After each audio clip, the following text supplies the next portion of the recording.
We will start early. We were waiting because we said it to start at 3:30, and if you do that publicly, you got to be careful what you do. So we just had to, you all know we have to follow rules. And I apologize, I had surgery today, so my nose looks a little funky, but remarkably, I picked up a Coke can and it says dude on it, so I thought that's kind of interesting. Coca-Cola knows I'm a dude or something like that. First of all, thank you for all your hard work this year. I know it was a really interesting legislative session for all of you and a lot of different challenges that you had. I very much appreciate that we reached out to you to listen or talk to us or listen to what we're trying to bring about. There were some wins and some losses, and we understand that, and you more than us understand that when that goes around. So to start us off, first what I'd like to do is just introduce people around the table and also the people in the back tables, just so you know who's here. If you see that name in any of your emails, you kind of know who's sending it to you. So we know who you are oftentimes, but you don't know my staff. So Tim Mooney, Mayor of Fargo. Hi, Julie Baumel in Transit. Dave Zawalski, Police Chief. Jen Fall, Director of Public Health. John Strand, Commission. Carla Rose Hansen, District 44. I'm Mike Rethinger, City Administrator, Fargo. Judy Lee, Senator, District 13, West Fargo. Josh Borchet, District 44. Tim Mathern, District 11. Ryan Broadmeyer, Senator, District 10. Austin Foss, District 44. Jim Jonas, Representative, District 13, West Fargo. Dave Pepcorn, City Commission. Kristen Rohrs, District 27. Michelle Turnberg, Fargo City Commission.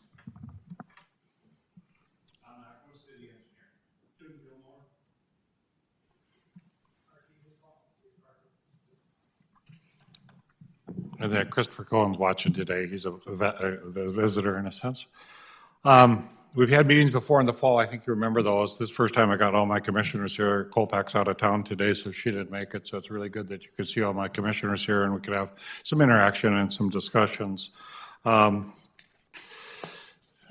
We, as a commission and as a city, oftentimes get asked questions, and I was pleased today Senator Rohrs was talking about city elections, and we were encouraged to have primaries, and the two of you were at an event, and my call says, nope, it's by state law that we have to have city elections. So state law states that city elections happen in the primary election. So you can't just by city decide that that's going to be your primary and then you use the general as your final election. So it would either require a change in state law, which would be you'd be the one city not following the rest, or you would have to decide whether you wanted to try and hold a primary prior to June and have the final election. So when Jim Shaw suggested we have election, we really couldn't do that. It'd have to be the state that would change. I think it's possible that through home rule, you might be able to add a primary prior to June, but I don't know how you'd, from a tactical perspective, execute that. Execute that, okay. Fargo used to have runoffs, and it was after the June election. So that was apparently allowable. A runoff is different than, Yeah, but that's what they used to do here. yeah. So just the way that the code is written, it defines that city elections happen in June. Now, if you then said we were going to have a runoff system, that might be the, And you might get the percentage up there, but you have a way dismal turnout. I would agree So you completely. get a big percentage of nothing Yes. or of less. So today we had a couple of our department heads that are going to talk today just a little bit about things that have been gone on this last year, just kind of update you to help you out with what's happening in the city of Fargo, somewhat in response. The budget is challenges. The 3% cap does make it really difficult for us in our budget as we go right now just because of the growth of the city. And Bernie has the same problem. Horace has the same problem.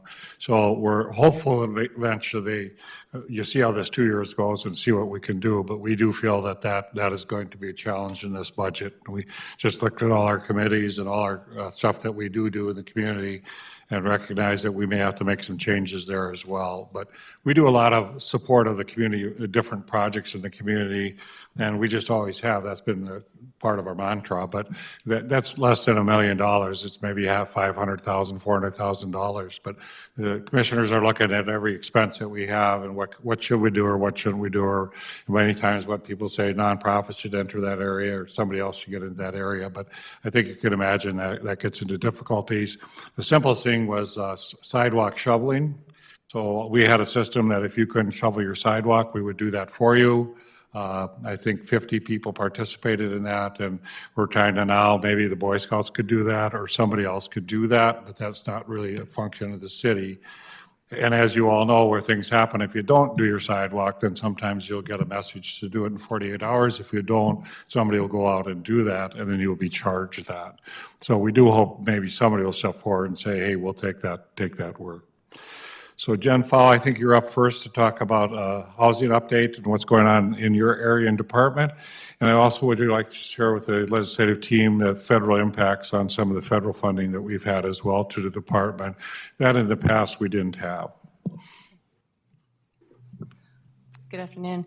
As you were all there and are aware of what didn't pass, we had the housing piece that we were looking at, not specifically for housing, but was our diversion and deflection center that we were adding to our engagement center, really working on the efforts of Senator Lee and Carla Rose as well for their effort in their interim study of 2023 and trying to advance that into the Fargo area and merging that with our staff and entities within the engagement center into one hub of services. That didn't come through in the legislative bill. It is still of interest for our city to move our engagement center out of the downtown without the state funding. In order to do that, we're looking more creatively with our private parties that are still interested in doing that. Still working with Bloomberg, who have offered their free services for us and the architectural design and elements that they have seen successful globally.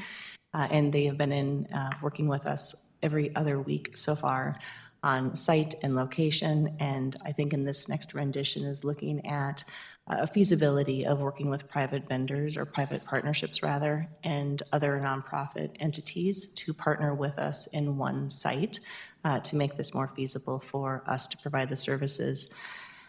We are still looking at that as an option moving forward, and we don't have a site right now to identify to share with anybody, but looking at what might best be. And then And you may have heard that Fargo Brewing was a site we're looking at. That since is sold to somebody else, so that is off the table. We'll have to look at a different location somewhere else. And part of the criteria is you have to be close enough downtown to be walkable. So sometimes people will say, well, why don't you put it out by 29, or why don't you put it south, or why don't you put it by the jail, or why don't you put it different places? And most of the studies, it has to be somewhat walkable to the people that will be participating. I think the new name that we might have as a resource center and referral center is more in tune with what we're trying to build or to have, in which people could be coming there. We could refer them to the proper locations. Family Healthcare Clinic would put a clinic in there. Southeast Health would put in the psychiatric services there. And we think we could, quote, manage people better. The ultimate goal would be get them into housing. The ultimate goal would be decrease the population. Many people get concerned. 70% are Fargo people, 30% are from across the state. Many people are concerned this thing will grow bigger and bigger. The intent is not to do that. The intent is just like with the vets, they do a resource and referral center. You get all the vets into housing. That's been very successful. So we'd want to do the same. Kristen? Thank you, Mr. Mayor. I think some of the challenges that we had, even being from the city of Fargo, I think there was some communication gaps on what the plan was, who did and didn't support it. I think the terminology, I'm glad that you're coming up with a new name, because I think that deflection is what's being used, the OCR language. And so then people kept talking about criminal justice involvement rather than it being about homeless. And so I think that's a good move. But I think, one of the other messages we were getting was from some of the service providers saying, we don't need a physical building, we need more money in services. And so I think that there needs to be a far more coordinated effort for this. It was difficult for me to sit there and have that conversation be on the floor, and I didn't feel confident standing up and saying anything because, I'll be honest, nobody had talked to me. And so I can't defend the city of Fargo's position if I didn't know it. And I apologize because the chamber was doing good efforts in different things, so we got mixed messages. So we were told that everybody's been talked to, so that's good to know because you didn't have the proper information. And there is some confusion on the deflection center, because the deflection center, I think, Jen, if we have beds some places, it sometimes can't be at this site. It has to be at a different site to get paid for by the state. When we talk to different beds that we would have for people. No, if we have too many combined beds, like if we did merge with ACS and we had deflection beds and services or any other beds, if we get over too many beds, we're concerned about IMD and exclusions.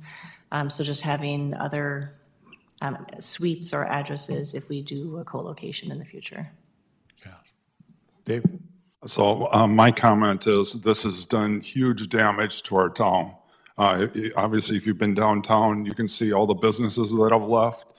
The deflection center would have just been a continuation. And so we need to discontinue all this in our downtown because it's destroying our downtown. That impacts the state of North Dakota. All the tax revenue that's created. If you look at the number of businesses after you leave this meeting, look at all the empty buildings, all the empty apartments, all the condos for sale.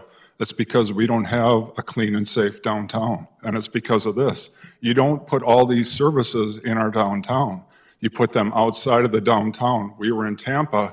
Tampa is a much larger area than we are. They have none of these issues. It's because they've located them outside of the downtown. So I totally disagree with the direction that our leadership took. That's why I lobbied against it, because clearly this is doing huge damage to our downtown. So that's my comments. Thank you. Just a point of information, Jen, we do have, and Mayor, we do have an organization in town called the Resource Center. So we'll have to work with them too. Thank you. Yep. Okay, Jen, you can go on. Yep, other bills, slightly more easier. Senate Bill 2267 was the septic bill, and this is a little bit less glamorous, but it was a significant win for the state and for public health as well. It combined several bills into one best outcome for us to continue to monitor that in the environmental health side of public health, and having one continuous ordinance in which ways we can manage that. It was 11 years in the making, 11 plus years in the making. So for those in public health over those years, it was felt to be a great win. House Bill 1012 was the budget for the state aid. We did not get the $10 million, but we were able to stay at the $8 million that we had been at. So that was another, it felt to be a good win. The House Bill 1454, which prohibits government entities from requiring vaccines, passed as well. And then Senate Bill 2281 and House Bill 1570, both related to tobacco taxes, failed in the legislative body. And we know this to be a public health issue, and it's the #1 way in which we can decrease tobacco use. It's by the CDC standards, it's the one that increases taxes to a felt degree, decreases the purchasing of tobacco products. So we'd hope to win that maybe in the future. Senate Bill 2105 were school surveys, and that also failed. That would have required students to get parent permission to complete a survey at school. One of the surveys we utilize quite a lot is the YRBS data, and that is a voluntary survey that is done. Not all schools participate, but we use that data in order to write grants to get support for efforts towards supporting students and youth in our state. Plus, anybody who sits on a school board knows the value of a youth behavior risk survey and the importance of it. If there is a gap in that, it's that we don't do it often enough. And you get the information and it's old. And kids are only in school so long. Anyway. In the other federal cuts that we had, not part of legislation at North Dakota State, we had the epi and lab capacity immunization cut that impacted our immunizations. Do and the fees for that from Fargo-Cass Public Health at $75,000 were lost there. COVID-19 health disparities grant was ceased. The Community Health Workers COVID Response and Resilient dollars stopped. The Mental Health Block grant is still in conversations. Substance use prevention, treatment, and recovery services, the impact of Fargo, and that was a decrease of 10%, which was a decrease for us at $29,000. As of this week, we've gotten information, and we're on hold on a couple of different programs. On Monday, we were told that we needed to stop enrolling and re-enrolling people in our Women's Way program, and that we are funded until June 29th. And at that time, they will wait to see everything for fiscal year 4 of this particular funding package is on hold, and nothing new will be happening with clients until the state is made aware if aid is coming to the state or not. So we will discontinue enrollment in that program. Women's Way does screening for cancer for women. And also our Ryan White and HIV program was on pause. We were thinking that we were overspent because the state hadn't been able to release money to us. And just as of yesterday, we were funded again. So those are 2 programs that we're monitoring, but we also know they're in the state, or I'm sorry, the president's budget as potential cuts coming forward and moving into the MAHA and waiting to see how that gets redistributed in the future with the presidential bill if it should pass. Put your microphone on, sorry. Would you send me that list, please? Wait, what? The ones you just talked about, would you send that to me, please? Yeah. It's in here. Okay. I just didn't read that part. Oh, there we are.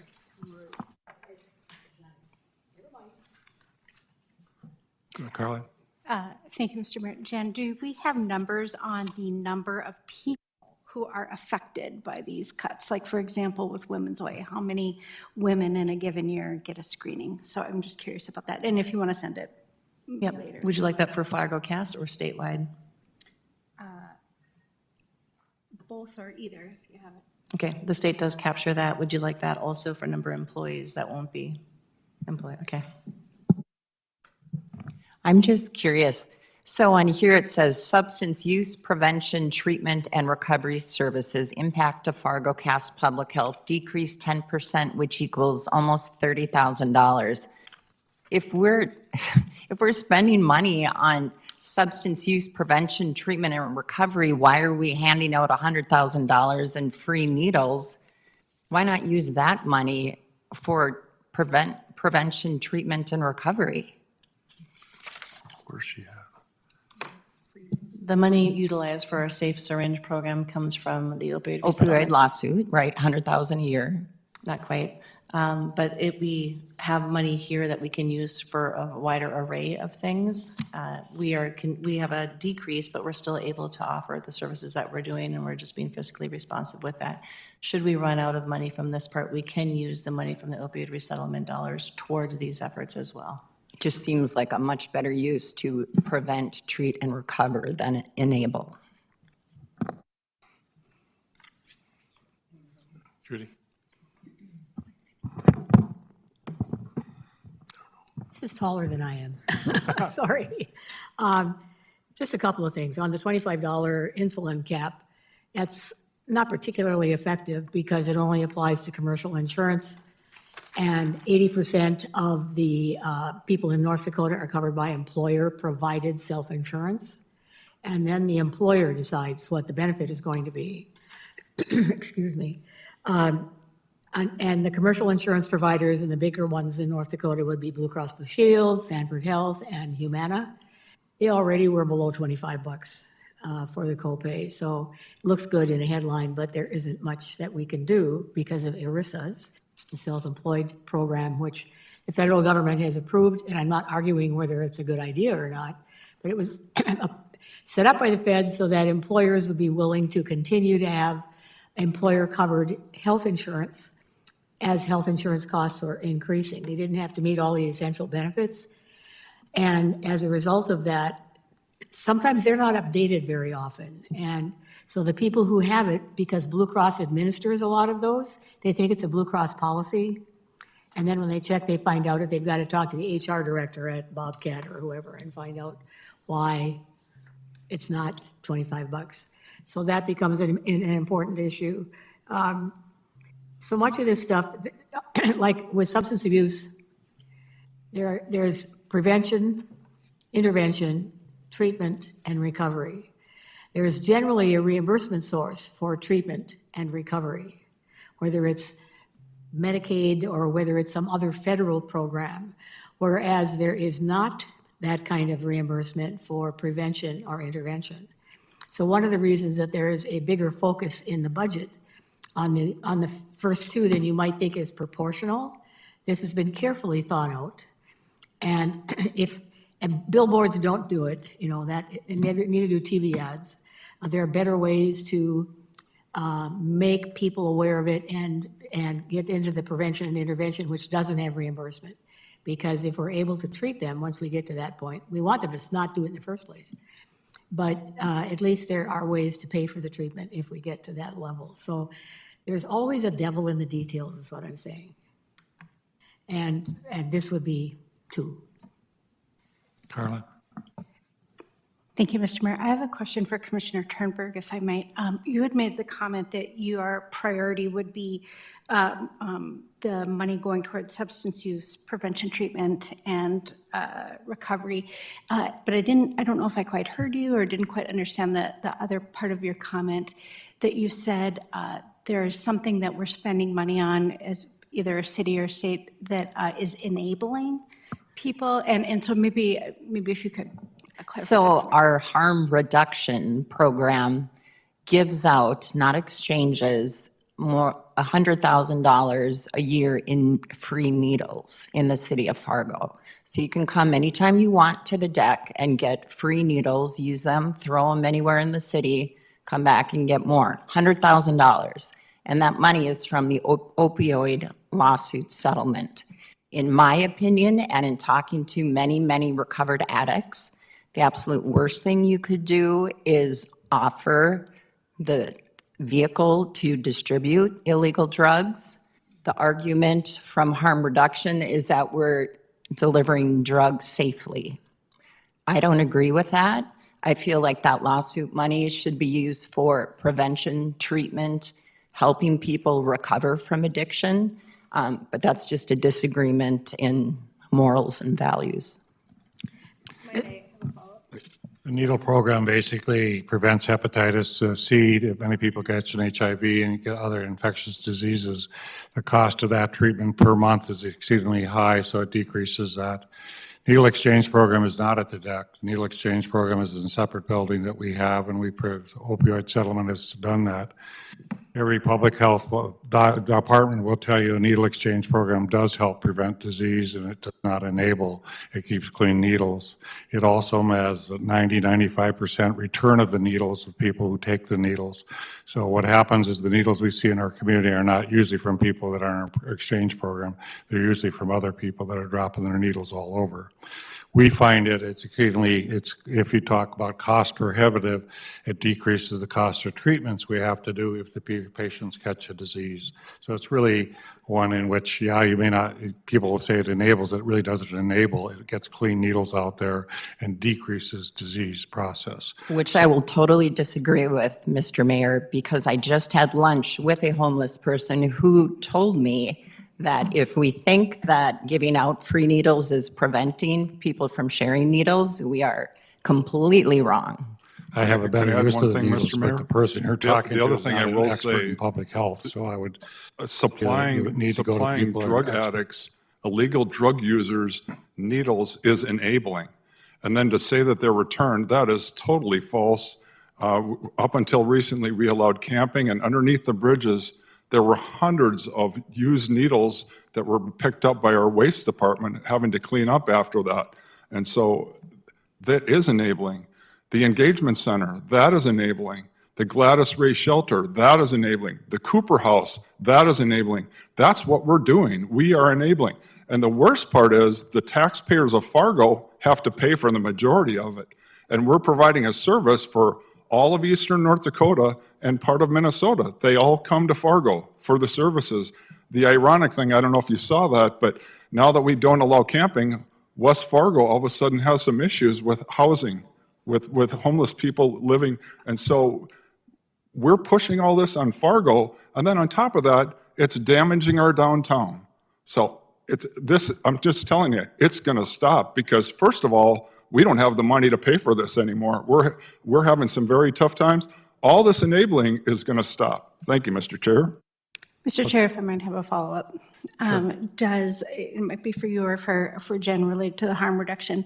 When someone comes in for the needle exchange program, is there information provided to them on their resources available? So when they are ready for treatment and recovery, there is a path for them. And I'm just wondering about that resource connection for people who participate in the program. There is, thank you for that. There is information exchanged with them about that and resources provided. We also distribute Narcan within that needle exchange, and we have numbers of lives saved from overdose prevention, death. And so that is data that we collect, and if you'd like that, we have that as well. We'll move we do along a not- little bit here because I want to move along. We have some other reports to go. Chief Zabelski is going to give a report, some of the things that came out of the legislative body that helped us out a lot and are really going to make a difference in our community. So Chief, the other thing for many of the legislators, we did pass some ordinances downtown that will clean up some of the downtown. Public drinking and public urination are now offensible. And in the past, we could just give a ticket, and now we can actually arrest for that. Thank you, sir. Appreciate the collaboration over the last legislative session. Just to finish up on the current theme, 2171 that passed, increasing the mental health hold to 72 hours. I think from the police perspective will be very significant in allowing a valid mental health evaluation of a lot of folks. We've got many with significant issues. And I think that's at least hopefully the foot in the door for some of the next steps that we need in terms of mental health facilities, treatment, et cetera. So I think it'll be interesting to track that, but very pleased with that outcome. We also got through 1229, the fleeing owner liability bill, which addresses a pretty precipitous problem we've had with fleeing vehicles, not just here, but in other areas of the state as well. And so the hope there is that not only is that going to give us another mechanism that we can hold people accountable for failing to stop for these traffic violations, but also bring in a deterrent factor, because now in many of these, it's possible that the people who owns the car doesn't know who they gave the car to, what they're doing with it, et cetera. So 1229, which will start August 1st, will be significant in terms of traffic safety and other tools. Along those same lines, I believe it's 1198 that had to do with the increased traffic fines and the study. Okay. So while I think, at least on the police side and I think the city side, we would agree that the fines for the size of our city are not significant enough to have really much of a deterrent factor at all. But happy to see that this passed with the study and the opportunity for police agencies to present data to the study group in the hopes that maybe they'll look at this in the next session. Even if we craft something that is unique to cities of a certain size or give home rule authority to cities to enact higher ordinance or fines, because just frankly, we've got the largest population, we've got the largest motoring public, we have the largest issues with traffic in general, and we really need to have a much larger deterrent factor than we have.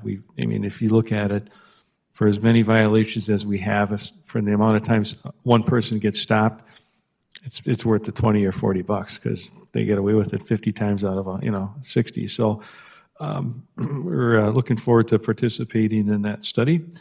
The other bill that passed, 1375. I'm sorry, did you have a question? Oh, Yeah, I do. That's Okay. Chief, can I understand what does it cost to pull somebody over? Do you have like a cost per officer? To do yeah, I don't, but I think it's likely that it costs more for the time the officer spends on a stop, especially if all the other things than the $20 fine. Yeah, I mean, it's just too nominal to be effective. And, we're here on the border with Minnesota where the fines are quite high. So you be careful in Minnesota and you cross the river and you can punch it. So, I mean, it's, we just need something different here. And then 1375 was a bill that addressed licensed premises. That'll have some effect on our liquor control board and some of those processes. So we'll be working with our city attorney on that. I think that's workable. But the part I think that's beneficial is there's a section in there in which if we find someone in an establishment we believe to be underage and they refuse to show an ID, that's an infraction, which means that's an arrestable offense. So that is a huge game changer for the cops trying to figure this out. I think that also affords some protections for the licensed premise who may have been given that false ID on the way in. So that's effective. And just to plug next session a little bit, I think it's an important step forward for something that we really need at a statewide level, a stop and ID statute. Because of police in North Dakota, we can't arrest for misdemeanors that didn't occur in our presence with just 4 exceptions. That's a lot of other crimes in which we go there, we interview the victim, sometimes the suspect's on scene. And we can't arrest them because we didn't see it happen. And so we can detain them and try and get their identification, but sometimes they don't want to tell us who they are. We can't arrest them solely for not identifying themselves legally unless there is a stop and ID statute in the state. Nevada has one like that, and other states as well. But that's a constant challenge for our police across the state. And I think it would be a good conversation to have going into the next session. And with this, the way this 1375 is laid out, it really sets the stage for take that theory and just move it to all lawful stops by police, right? And then that gap can be closed. So just a thought there, and happy to take any questions. Any questions? Julie Bubbleman's going to talk about transit. Josh Boucher, you worked hard on that for us. We would have liked more money, but we understood how this just kept going down, so that happened. And Julie just wants to comment on what's going on in the transit department. And John Strand's been working with the team as well, trying to figure out our costs. And we just cut her out the other day. We're just going to have to look at every route and see if we're viable. Yep. Thank you, Mayor. This past session, we brought forward a proposal, and Senator Boucher, we can't thank him enough for taking it on and learning about transit. And it was a bill to get more funding for operating for the urban transits. So that means Minot, Fargo, Grand Forks, and Bismarck. There was another bill that was brought forward, and usually there is a bill that's brought forward for the rural transit providers. But we wanted to bring one forward that we could focus on urban, which a lot of people in the state of North Dakota do not recognize how those are so different. But we did a lot of education, and we were successful in getting, we had originally requested 15 million for the 4 urbans. And we were successful in getting 2 million for the biennium. Fargo will see about 426,000 per year of those funds. And we based that on a couple different criteria for just to get us an allocation model designed. North Dakota DOT agreed to it. It's different than the way the state aid is currently distributed. So that was very positive that we got that support from NDDOT. And along the way, we had support from the chamber. We had support from many of you that helped us bring that forward. And what we recently found out, we were awarded a study going forward so that between the 2 bienniums, we will be able to make our case and bring it forward to the next legislative session for more funding. And what we're looking at is some kind of a long-term dedicated source of funding that will help us out for the urbans within the state of North Dakota. So it was nice working with the partners from those other cities. Fargo moved to being a large urban in October of 2023, which brought a whole lot of new interesting things to us. And Minot moved from being a rural into being considered a small urban, and they have come a long way with that. But everybody garnered support locally, and I think I can't say enough great about Senator Boucher, but I think between him and those folks from those other areas really made a big difference. So we're excited that we can bring forward something additional and something new going forward, and hopefully get something successfully passed at the next biennium.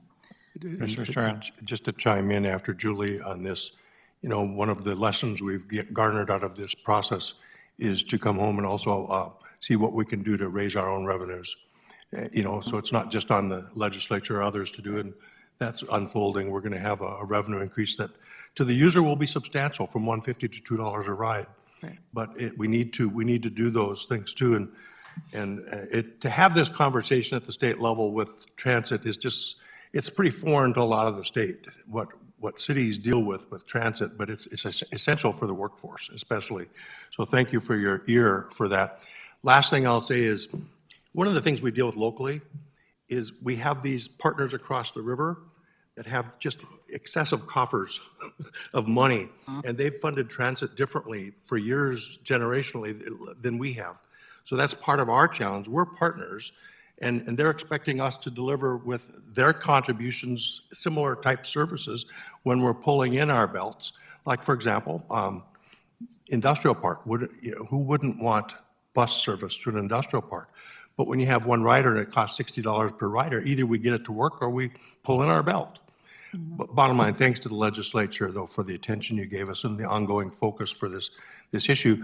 You will also see us reinvent transit relative to new technologies coming forward. It won't be just big arterial bus routes. We'll have consolidation, I expect, of that, I'm anticipating, and door-to-door service otherwise. So we'll improve transit, but it's going to take a mindset shift as well as money. Judy? It occurs to me as we're talking about this, that it's hard to be the biggest metro area in the state, whereas Minneapolis is on the other side, so they get public transit. But the rural areas really struggle with public transit to get people from small towns and farms. And we've got a wonderful place like Community of Care that comes out of Castleton that does a great job with volunteer rides and stuff. But because we're Big Ugly Cass and Fargo and West Fargo and all that stuff, it might not be a bad idea to think about engaging some of those rural county partners as far as transportation is concerned for the people who want to stay in their homes there too, because they want it also. And there are just as many troubled areas in the state that are trying to figure out how to get people to doctor's appointments and stuff. You know, the people are able to live independently but not drive independently very much, especially in the winter. So I don't know, it can't hurt to talk to the counties a little bit about that and see if we might all be on the same boat or bus, whatever. Josh Boucher. Thank you, Mr. Mayor. And thank you for the acknowledgement, Julie. I learned a ton that I didn't think I'd ever need to know about transit. Some things I'd like to leave my colleagues with specifically, especially as we go into this interim study. So first of all, the study has been assigned formally to the Government Services Interim Committee. In the next 2 weeks, we'll know who those legislators are that are on that. So I'll be able to share that with you and your colleagues. But for my colleagues that serve in the legislature, as we talk to our peers, some of the assumptions that are made, specifically whether it's about being a Fargo and the big city issue, and transit has to be, we use the word fair for everybody, whether it's rural or urban, is, first of all, I think all the transit partners get it and have worked together, whether a rural transit provider or an urban transit provider. The problem is there are different ways in which that funding can be spread out, and that's what we really need to spend more time at, is looking at what do the 4 fixed route and paratransit entities need versus a rural it might be more about miles than it is about buses and vans. Whereas for us, it might be more about buses and vans and being able to deliver things more innovative. So helping our colleagues, especially many of them who are on appropriations that are from rural areas, understand that it doesn't have to be taking from one to the other. It's just looking at the distinct differences and how we can help better fund those long term. The other piece is, and you'll run into this, and I don't know if anyone here was on the committees, but the assumption again for Fargo of our money leaking over into Minnesota.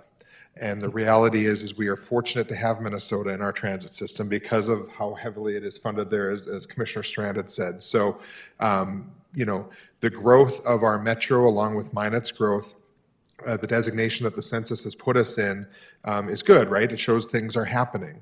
The challenge is Fargo is, if I understand correctly, Julie, we're the smallest community of our new section, and Minot is the same. They're the smallest. So things are written for we're in the same category as almost a Minneapolis and a Milwaukee and them. And so they look different than us who, in most other census tracts, we are still considered rural.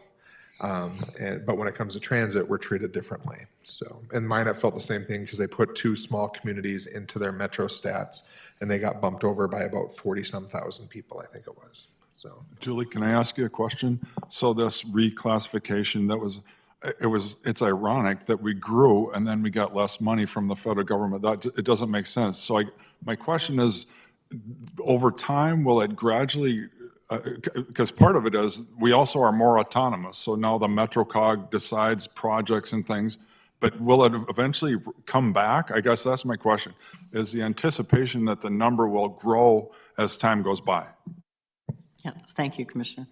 Yeah, the anticipation is that, well, to start out on how we ended up, where we ended up and why that consideration is the way it is from the federal government, is they're coming from the perspective of, well, the area is larger now, it ought to be able to support transit more effectively and have a good solid system from whatever resource it is that the funding comes.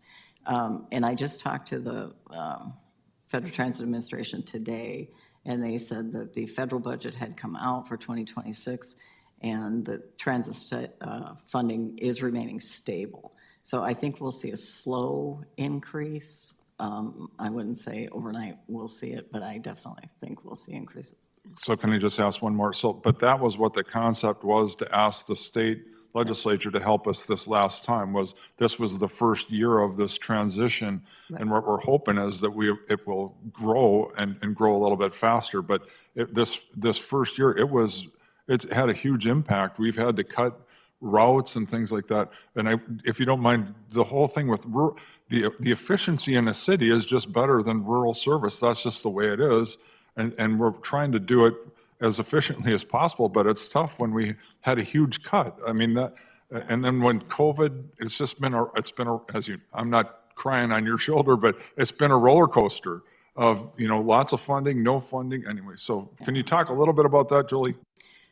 Yeah, what we're seeing is that you have a lot of the rural counties, they come into the metro area for services. So they are bringing development into our area, economic development, by just virtue of, we have a lot of medical centers, we have a lot of educational places and jobs that people are coming into. So I think we need to look at it as, it's a give and take. There's positive on both sides. It's good for Fargo/West Fargo, and it's good for the smaller rural properties out there that they can come in and access those services. So we've always worked together with them. This particular time, we kind of came late to the game, to be completely honest. And Senator Boucher was kind enough to take us on and represent us. But there is the Dakota Transit Association. We work together with the rural properties all the time. It's just something that we do. I do think that Commissioner Strand makes a good point when you look at Minnesota/North Dakota. And it's hard to do an actual side-by-side comparison, because you're looking at the cities, Minneapolis, St. Paul, generating a lot of revenue and taxes and such. And that benefits the whole state. It just does. And what I liked this session was NDDOT was on board with helping us and helping us forward and advance our cause. So that was nice. And I know that they have to remain neutral to a degree, but they didn't oppose it or anything. So I think we're seeing that. I think part of it is that, what's the source of those dollars that are coming into the transit formula? So do we revisit that? Is there something that can be done at that level? So there's a lot of it that feeds into it. I wish it was a one size fits all, but it's not. Did that answer your question, Commissioner? Yeah. The issue, in a sense, is federal government oftentimes gives us capital money, but doesn't give it operating money. So what happens in our community is that operating costs go up. Last year, the city had to put $2.5 million extra into the transit. It's about a $20 million cost for the city yearly. You can't make that up in revenue. State of Minnesota has MNDAC that puts all money into operating. So the difficulty is they put quite a bit in operating. We're able to get some of that to come over to us. But that's a challenge we have, and we were told that our drivers, I think, John, may go up 10 to 15% in costs. And as you all know, personnel is your cost. That's really where your costs are. So hopefully in this study, it'll come out what we need to do, and it may be something, it almost seems from a federal level, Josh, that feds are trying to push cost onto the state. I mean, I'm not sure they're happy as a state that that's happening, but it almost seems like they're trying to transfer a lot of that responsibility to the state. So I'm hopeful the study will come out with a reasonable, we may have to help out a little bit if we could. Appreciate that. I think one thing to consider is, as the results come out of that government services, is, you were carrying a heavy lift there, but when I look around this room, we have 24% of the Fargo legislators in this room. And so if we're not on the same page, we're not going to convince the northwest corner that Port Fargo needs more money. It's always the challenge. Michael, you had a comment here that is there any research or anything that the legislative team wants us to do as a city of Fargo? We're happy to support that. I'm not sure what areas you'd like. I would like to thank you on the Red River Valley water supply. It was 221 is what we asked. It went to 260 for out of the House, then came back down to 150 and then ended up 205. Thank you very much for that. That really is going to help us move forward. We feel that we're going to get closer to 40-50% project done in this biennium, and we can move faster if you want us to. It really depends on the money you guys have, but the longer the project goes, it'll accelerate in cost. Just that's the way that life works out there. We are still working on federal money, and with cuts, that's not as hopeful. But Senator Hoeven is working on trying to find us federal money for pulling the water out of McCluskey and bringing it over that part of the project, which would decrease the state's cost by 200 to 300 million. So that would be excellent if he is able to get that to come for us, and we'll keep you appraised of that. But initially, he was going to try to do it this year. It may be a year or so we might get that. And as I learned in the diversion, if they say they'll give you the money, that's one thing, appropriate it, but then it's actually getting the money. So I always love that. Yes, Tim, we appropriated 450 for you. Okay, well, when do I get it? And then that's always the challenge. And so that's where we're debating a little bit. We'd love it if they eventually advance forward on that. Michael, to your point. Yes, I was just going to add, legislators, thank you so much for your time this afternoon. We really appreciate you making the effort to join us this afternoon. We just wanted to make you aware that our staff and all of our entire organization is available to you during this legislative interim. We know that we're going to be talking about transit with Senator Boucher and others. And if there are other interim topics that have been identified that we're not talking about today, please know that we want you to call on us anytime. We're happy to help you out with research. We've got a number of people that are also take interest in the legislative interim. We will try to stay a bit more engaged, I would say, in this legislative interim, certainly with the transit matter and others, than we have historically in the past. But we want to partner with you, and we want to help you and be available to you. So if there are research requests or things that come up, please don't hesitate to contact us. Just in terms of housekeeping, I did include the contact information for all of the city commissioners on the back of the agenda, and then as well as myself and Brenda Derrick, our assistant city administrator. I was telling Senator Boucher, we were just in Moorhead. Actually, I just walked over from the MCOMP Center when we were talking about transit and talking about partnership with Moorhead. And I was meeting with their staff over there. And so we know that we've got a lot of partnership within this metro area, but know that the staff here is more than happy to help you. So thank you. Tom Nachquist is here, but Prairie Dog funding is critical to our infrastructure and our CIP. And at some point, if you want us to explain that to you, we'd be happy to go a deep dive on that. It's only because when we get down to our residents, when we do any kind of rehab of their streets, we try to take a lot of the Prairie Dog fund and do that.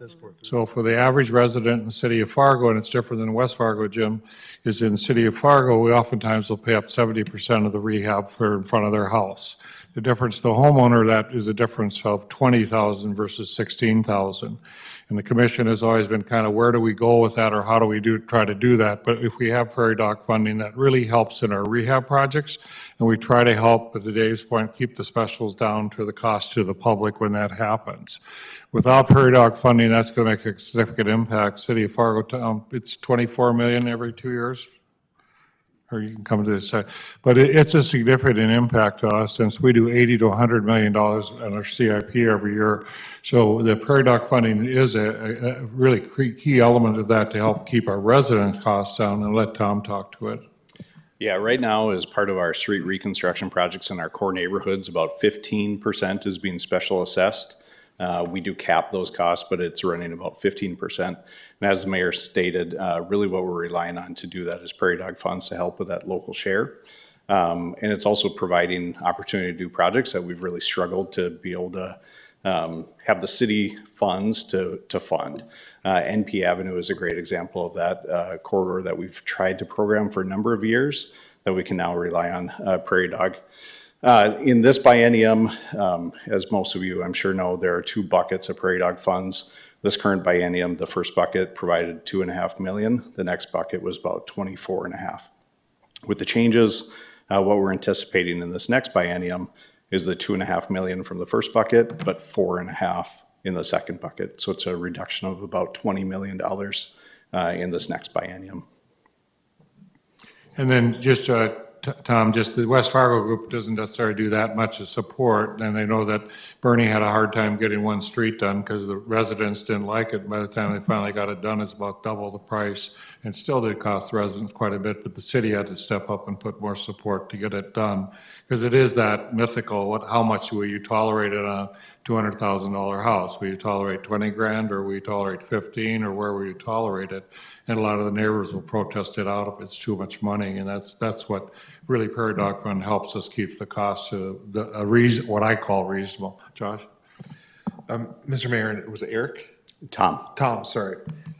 Tom, when you talked about the change, the two buckets from last biennium to the current biennium, what change that's changing that formula, or what is driving that change? I didn't follow that. So as my understanding, the second bucket decreased by half the amount of funding that's there, and then the distribution itself also changed. And so there was more money put into the Flex Fund program, which is a grant application. I think a large city like Fargo, we will likely always benefit more from a formula distribution fund rather than a grant opportunity. Any other questions or concerns, Tim? Anything? I just wanted to note to the commissioners, a thing coming forward that we need to kind of work on is legislators will be turning over more often with term limits. So we might think about how that affects us. In terms of the transit and medical care, I think with the changes going on in Medicaid nationally, it could be that we could lose maybe 4 rural hospitals. That's going to drive more people into Fargo with needs. They'll be coming here. And then the last thing I would note is I thought Valley City did an interesting thing of really promoting the $1,600 property tax credit as a way to get people to vote for the school bond issue there that they passed. And they've tried many times. So some way we have to get creative about how we use that in our public relations. Thank you. And then we had this at 3:30 today. Senator Royce has commented that if you're working, it's sometimes hard to get here at 3. We can move it to 4 if that works better for you, if you get more of your day. Many of you are employed and do jobs. so I think we have to respect that. But if that is reasonable change, Mike and I can do that as next time, do it at 4 o'clock. Is that better for people, or? Yes, I see nods in the head, so. Carla? Yeah, I'm fine with whatever time you choose. I just wanted to make sort of an overall comment. I think with every legislative session, we often, see wins, things that we're happy past. We have our list here. We have missed opportunities. I think in terms of wins, Cass County and Fargo had a lot of wins, that I think we're really happy about it. You listed a lot here, from fleeing to some of the behavioral health things that Senator Lee and Senator Hogan have championed. Senator Boucher, besides the transit work, he also really worked hard to pass greater funding for the homeless grant and affordable housing, which we just saw in the news today is getting resolved in a different way. So lots of wins for Cass County and Fargo. I would say one request that we would have is we very much appreciated the briefings that we had as a group like this before we went into the legislative session. But if there were opportunities to stay in touch as the session moved along, that could help. For example, as a person on the Appropriations Committee, a lot of times we are juggling things as they go. And so, if the request is this, but would it be okay if it was this, or does that make it impossible to go forward with the project? So thinking about, for example, the airport, it's like, if this is what is asked, but would this amount be okay, or does that make it the project impossible to go forward? The other thing that can be a challenge for us as representing this large community is that we get a lot of requests from the city, the county, the school, the court system, private entities. So juggling all those different requests and kind of trying to prioritize across those different entities, and not just the city of Fargo, the city of West Fargo. And so just keeping in touch, I guess, throughout the legislative session can help us as we prioritize and think about those appropriations. Regarding the missed opportunities, it would have been nice to have the tobacco tax pass, and there are some other things that we would have liked to see, greater funding for, like affordable housing. And of course, some of us were sad about the missed opportunity related to funding for the resource center, or deflection center as it was called at the time. And I think the miscommunication, or not thorough communication at the time, I think was kind of a more last minute request, not necessarily something we had planned in advance. So I think that could have been helpful, the greater communication on that as well. Just one more comment about the deflection center, just as a representative of the district that encompasses downtown, I appreciate that you are continuing to look at creative solutions to keep that forward despite not having the state funding. So I do agree with the comment that it has to be within walkable distance from where the population is, where the bus system is available, and different services are available. So I think the best approach is to think about how we can help the population who is struggling with housing, and get them connected to both services and housing eventually. I think long-term, that makes fiscal sense, although sometimes it's hard to measure what you prevent, as Senator Lee knows, but also from a humanitarian perspective too, it makes sense. So I'm glad that you're continuing to explore that. So that's just my final comment. Thank you for bringing this up, because on the airport authority, that was kind of a difficult one, because when I turned to John Doberstein, I said, they're going to cut you. We're not going to get the 60. And I think most of the time you appreciate if we say, well, okay, well, if we're not going to get 60, how about 50, or how about 45, or how about 40? And I warned that team just that we're going to get cut. You're not going to get the 60. And the response was, we're going to hold at 60, Tim. And I said, that's not going to happen. So I appreciate your comments on that, because even to get to the 45 was fantastic. And I talked to John Cosgriff, and there's a way they can get through that they will work on getting through. And it's a great addition. I don't know if any of you have been out there, but that thing looks fantastic. It's really going to be our airport is really going to be one of those standalone places now when they get finished with it. And happy to also report that now the jetways that go out will be both air conditioned and heated. So Dave, when you go on your Southern Caribbean cruise or whatever, you can do it in your Bermudas and walk out there to get jetway. But we do think, because that's sometimes hard, is we don't want to, I try to coordinate with Bernie Dardis, and I try to coordinate with the county as well as much as possible. But I know where it is. But when I get the warnings, hey, Judy, you'll sometimes say, Tim, it's just you're not going to get all this. What can you live with? And we try to do that as much. And I've been there for big projects, so it was always, I remember the first time we said, oh, we got federal money, and everybody was excited. We're going to get 50 million. And we got 5. So it was like, yeah, you never know what's really going to come out. Then when the state bonded the diversion, that was fantastic. And just so you know, the diversion is going forward. We're very pleased with that project. And substantial completion will be in October of 26. So that's a year from now. I mean, that's fantastic. So I don't know if any of you have been out and looked at it, but it's a huge project. So any other comments? Turnberg, Pipcorn, Strand? I'd like to say something as a nostalgic old guy from North Dakota most his life. I grew up in a little town. My mom was mayor. Your dad was mayor. Most of us are from little towns out there. Not many of us, not all are from Fargo. And what I sense, and what I don't quite understand at times, is this sense that we feel like enemies. This sense that people think that Fargo's this outlier island over there. All Fargo is what Fargo is a combination of all the people who didn't quite completely leave the state. when they were choosing to, when we had the brain drain. We were happy to have people stop in Fargo or Grand Forks before they exited completely. We're not enemies. We're all from all your little towns. I remember years ago when Doug Burgum was working with his Great Plains and talking about building a world-class organization with Class B kids. Fargo is a world-class engine, economic engine. We need to celebrate that and put our differences aside at times and quit pointing fingers at each other and looking for each other's faults. And I'm sorry, I just get defensive of this sense that we're all in one boat. We're all together. We're all the same people. There's no difference between somebody from Grafton or Crystal or Tioga or Devil's Lake or Mountain or wherever. We're all the same people.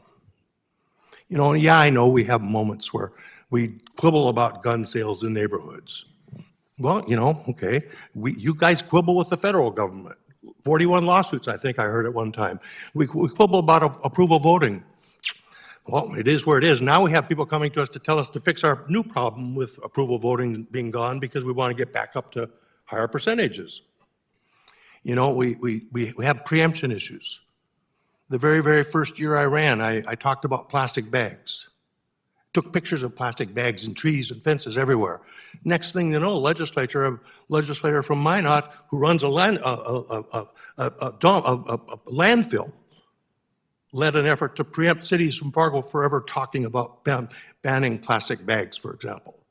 We have talks about preempting cities like Fargo from having like rental registries. I just don't know why we can't be on the same page more. We're not enemies, that's all I know.